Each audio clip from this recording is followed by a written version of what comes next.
warahmatullahi wabarakatuh, Bapak Ibu Guru para peserta pelatihan e-guru dengan judul Implementasi Keterampilan Computational Thinking Skill dalam Pembelajaran di Kurikulum Merdeka. Kita memasuki pertemuan kedua dan akan kita bahas tentang pengertian, komponen, manfaat, dan miskonsepsi dari Computational Thinking Skill atau keterampilan berpikir komputasi. Baiklah, kita memasuki beberapa subtopik yang akan kita pelajari bersama-sama di pertemuan kedua ini. Yang pertama adalah pendahuluan terkait computational thinking skill, kemudian pengertian computational thinking skill, ada komponen, kemudian manfaat diterapkannya computational thinking skill dalam pembelajaran, dan terakhir miskonsepsi terkait computational thinking skill. Dalam menyebut computational thinking, kita lebih enak atau lebih mudah dengan kata-kata CT daripada CT. Karena istilahnya dengan bahasa Inggris. Kalau untuk keterampilan berpikir komputasi, kita lebih untuk memakai singkatan keterampilan berpikir komputasi atau KBK. Tidak masalah ada singkatan atau tidak. Oke, kita masuk tentang pendahuluan terkait computational thinking skill. Menurut data dari World Economic Forum, dalam beberapa tahun ke depan, ada perbedaan jenis pekerjaan yang akan mendominasi di beberapa belahan dunia, termasuk Indonesia juga.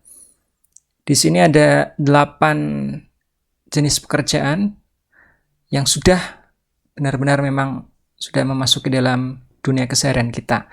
Dari data analis, kemudian AI and machine learning specialist, kemudian big data scientist, dan sebagainya.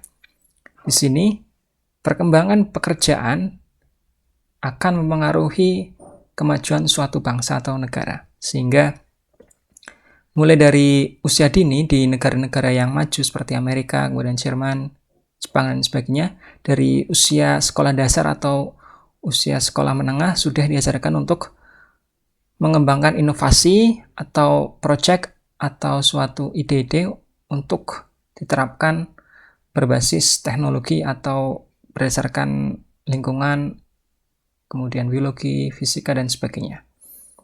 Ini adalah contoh dari kegiatan Google Science Fair yang diinisiasi oleh Google untuk menjaring proyek-proyek terbaik dari anak-anak atau remaja di seluruh dunia. Oke, kemudian yang kedua adalah kita bisa melihat fenomena sekarang ini. Ada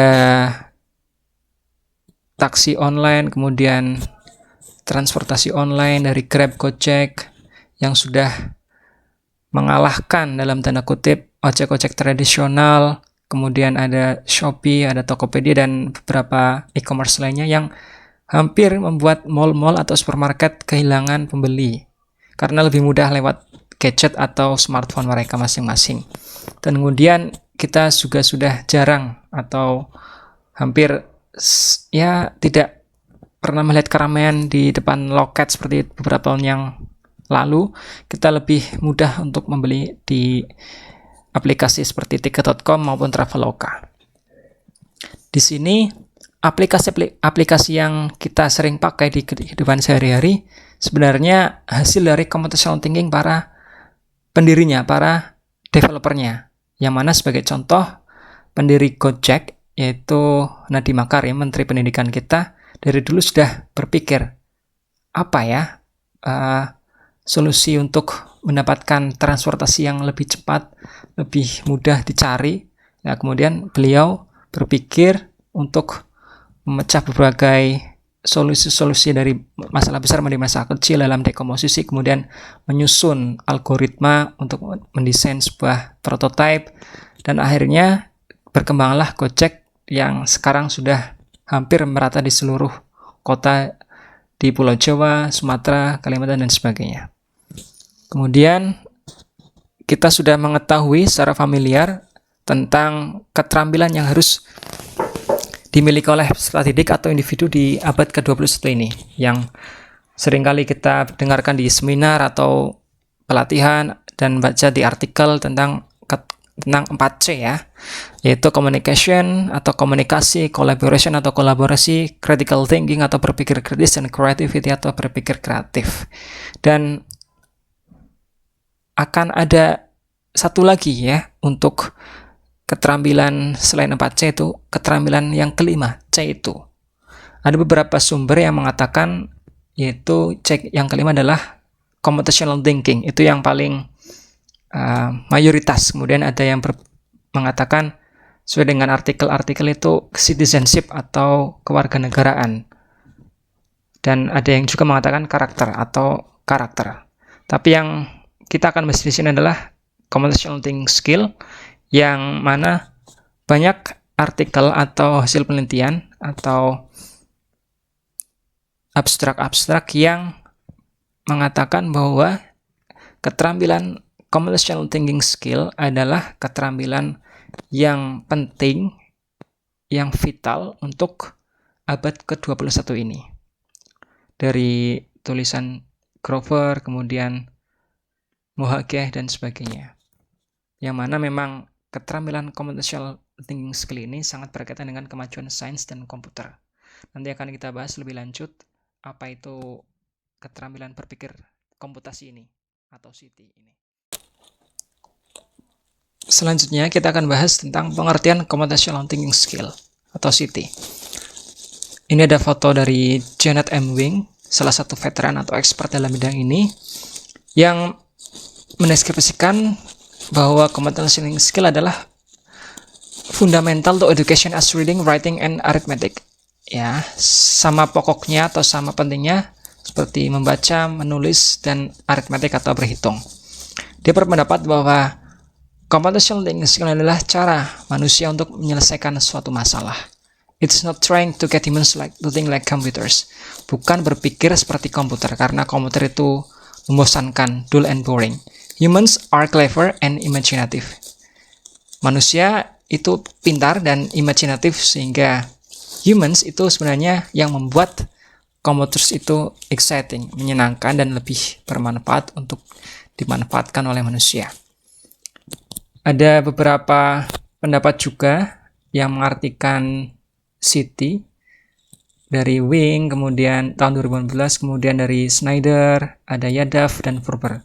Masing-masing di sini intinya adalah proses berpikir, the thought process, kemudian ada process for abstraction of problems, ya, kemudian process of recognizing aspects of computation in the world. Jadi intinya mereka berpendapat bahwa berpikir komputasi ini adalah suatu keterampilan berpikir untuk memecahkan suatu masalah melalui alur sistematis yang logis dan untuk bertujuan untuk menyelesaikan suatu masalah.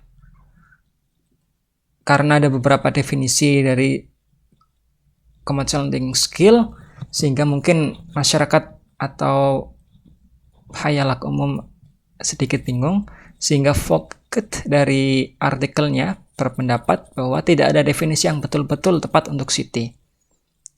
Boleh mengartikan ini dan itu. Yang penting CT itu artinya adalah proses berpikir untuk menyelesaikan suatu masalah melalui sebuah alur yang logis dan sistematis. Seperti itu. Kemudian ini adalah komponen CT. Ada beberapa pendapat juga dari tahun 2011, 2013, dan yang paling update adalah dari McNichol tahun 2018. Dan ini merupakan yang paling kuat dan yang paling familiar di dalam artikel, kemudian dalam best practice, dan dalam beberapa penelitian-penelitian tindakan kelas lainnya. Ada abstraction, algorithms, decompositions, dan pattern recognition. Nanti akan kita bahas satu persatu. Dan untuk menilainya ada framework atau komponen juga dari Brennan and Resnick.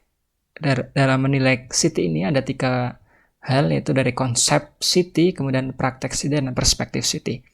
Nanti akan saya bahas lebih lanjut di pertemuan yang selanjutnya. Kemudian kita lihat di sini ada gambar. Ya, mungkin Bapak Ibu bisa mengamati terlebih dahulu gambar cake atau puding di sini, yang mana keempat ini merepresentasikan 4 komponen CT dari decomposition, pattern recognition, abstraction, dan algorithm. Nah, nanti kita akan bahas satu persatu dari dekomposisi. Apabila Bapak Ibu merupakan guru IPA atau guru sains, mungkin sudah familiar dengan decomposer atau pengurai yang menguraikan makhluk hidup yang sudah mati menjadi bagian lebih kecil atau menguraikan untuk dimanfaatkan lebih lanjut dan dapat bermanfaat untuk ke tanah, seperti itu. Di dalam city ini, dekomposisi ini sama halnya dengan decomposer tadi, yaitu memecah masalah yang besar menjadi masalah yang kecil agar lebih mudah untuk diselesaikan. Di sini ada contoh yang mudah yang sehari-hari lekat dengan kita, yaitu menyusun panitan suatu acara. Contohnya adalah 17 Agustus. Kita pasti lebih mudah untuk membuat beberapa bagian-bagian yang lebih kecil agar nanti acaranya lebih sukses. Ada seksi acara, seksi humas, publikasi, dokumentasi, dan sebagainya. Kemudian ada menyusun agenda harian berdasarkan prioritas dan mendesak atau tidak. Kemudian ada satu kuis di sini, bagaimana kita melatih dekomposisi dalam kehidupan sehari-hari. Sebagai contoh, kita akan menonton film di bioskop weekend nanti. Pasti kita akan berpikir apa yang akan kita lakukan untuk menonton bioskop itu. Mulai dari memilih filmnya, kemudian memilih lokasi bioskopnya, kemudian memilih tempat duduknya, dan sebagainya. Kita akan memecah masalah-masalah lebih kecil agar lebih mudah untuk kita lakukan. Sehingga nanti pada akhirnya kita dapat menonton film dengan nyaman dan tenang atau dengan senang, seperti itu. Kemudian yang kedua adalah abstraksi. Di sini ada kata-kata abstrak seperti di dalam artikel atau paper, yang mana dalam artikel itu abstrak berfungsi untuk membuat atau memandu para pembaca agar lebih fokus, tidak perlu membaca keseluruhan. Nah, di sini hampir sama pengertiannya, yaitu lebih kemampuan untuk memilih informasi yang penting untuk menyelesaikan sebuah persoalan. Jadi, yang penting yang kita ambil, seperti yang di abstrak paper tadi. Yang penting kita masukkan ke abstrak dalam beberapa kata, maksimal 200 ya, seperti itu Bapak Ibu. Kita dalam city ini memilih yang lebih penting daripada yang kurang penting. Sebagai contoh, kita berbelanja dengan daftar belanja. Misalnya kita akan belanja sayur A, B, C, kemudian kita belanja alat kosmetik, alat mandi, pasta gigi, sikat gigi, dan sebagainya. Pasti kita akan menghiraukan atau tidak menghiraukan, atau dalam hal ini kita akan fokus apa yang kita cari, kita tuju ya. Kita akan langsung melihat papan di supermarket, mungkin di bagian ini bagian peralatan mandi, di bagian ini bagian peralatan rumah tangga, dan sebagainya. Kita akan fokus dan lebih mudah untuk berbelanja, seperti itu. Kemudian menceritakan ulang kegiatan di sekolah. Kita dapat menanyakan putra-putri kita atau saudara kita yang kebetulan sekolah, misal bagaimana tadi sekolahnya gitu, seperti itu. Mungkin anak-anak bisa menceritakan dengan semangat seperti di gambar ini. Tadi aku lihat Ferrari versus Lamborghini balapan di tol gitu. Jadi anak itu memilih apa ya, yang mereka lihat yang menarik. Jadi mereka mampu melakukan abstraksi dalam kehidupan sehari-hari mereka. Nah, itu salah satu melatih abstraksi dalam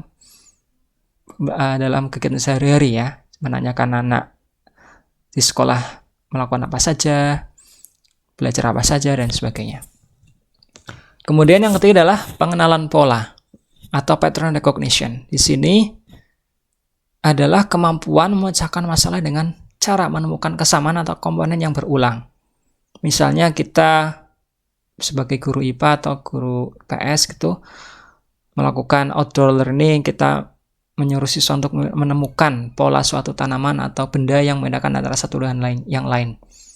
Mereka atau siswa tuh bisa menulis perbedaan antara benda A, B, itu apa saja, persamaannya apa saja. Kemudian bisa juga menemukan pola dari suatu strategi, misal seperti ini. Pola strategi yang kemarin kita menang melawan tim A itu seperti apa? kita melawan tim B menang seperti apa. Kita terapkan polanya seperti apa agar nanti pertandingan selanjutnya kita menang juga. Kita cari polanya. Agar lebih menarik mungkin di pembelajaran kita pakai Katla. Ini salah satu media pembelajaran yang menarik menurut saya, dan guru-guru rekan saya juga melatih vocabulary, bahasa Indonesia, bahasa Inggris. Ini melatih pengenalan pola juga untuk City, keterampilan City. Bapak Ibu bisa cari di Google Katla untuk versi bahasa Indonesia. Kalau yang bahasa Inggris adalah Wordle. Itu nanti mereka atau siswa bisa menemukan pola huruf yang harus mereka tebak. Kalau hijau berarti betul, kalau yang orange berarti ada di situ tapi tidak urut ya. Ada tapi tidak urut. Kalau yang abu-abu itu tidak ada. Jadi A misalnya seperti ini, A itu ada tapi bukan urutan kelima. Ya. Ini urutan kedua A-nya. Kalau R ada tapi bukan urutan kelima. Ya. Ini yang betul di urutan pertama. Nanti Bapak Ibu bisa coba. Ini sangat menarik ya. Ini bisa melatih siswa ke depannya untuk membaca suatu pola, misal dari pola gempa bumi, pola saham, barangkali mereka suka saham atau yang punya saham, pola DNA, banyak sekali. Dan apabila mereka kuliah juga sangat berkaitan bagaimana pola dari suatu database, kemudian untuk big data, cloud, dan sebagainya. Yang terakhir adalah algoritma atau rhythm. Seperti rhythm itu dalam bidang musik artinya ini ya, irama. Tapi kalau dalam City ini iramanya harus smooth, harus bagus nih ya, harus lancar. Sehingga dalam City ini diartikan sebagai langkah atau prosedur sistematis.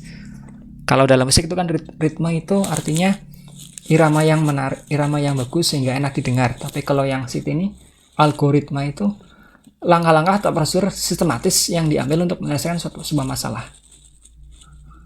Intinya prosedur seperti itu ya, secara sistematis, secara urut, seperti melakukan masak, merakit mainan, memperbaiki benda dan lain, atau memilih rute yang sesuai tujuan.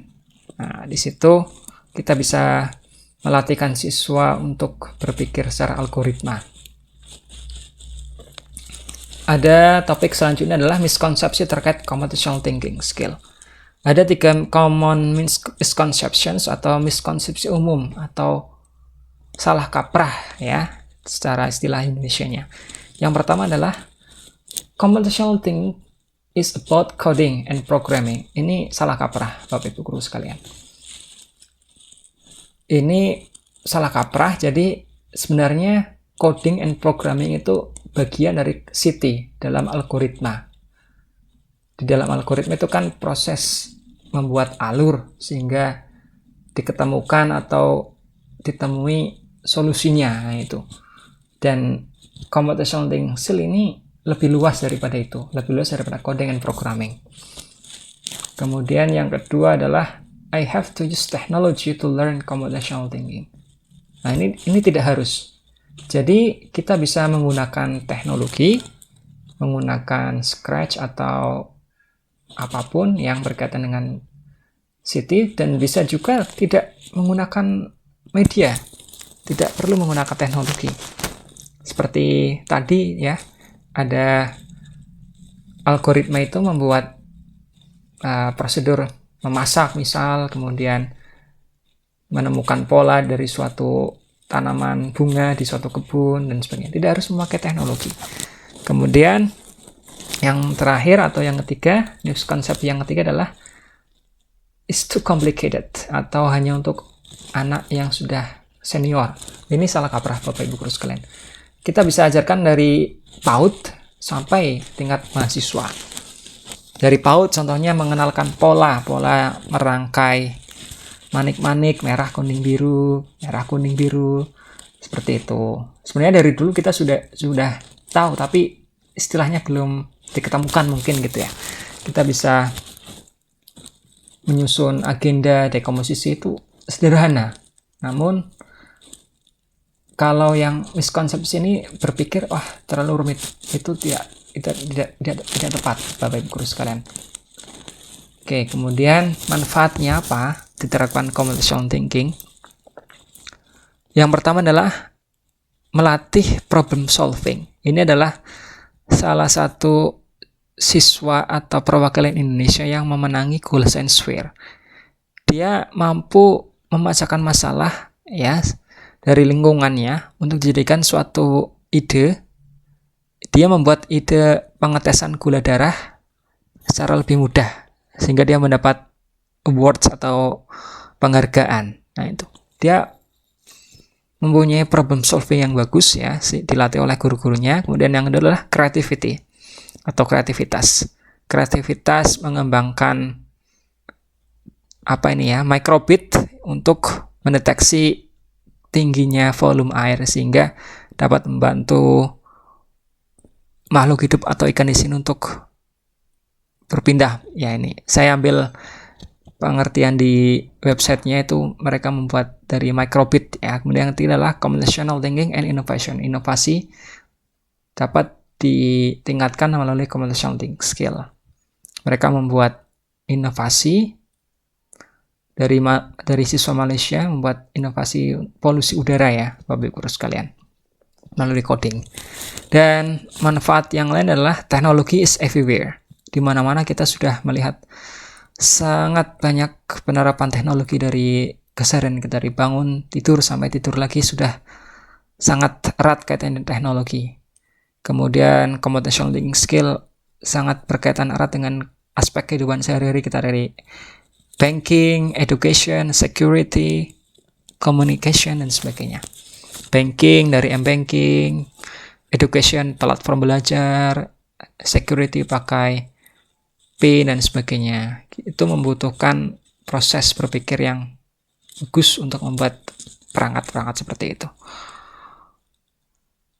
Oke, pertemuan kedua tentang pengertian komponen manfaat dan miskonsepsi selesai. Terima kasih.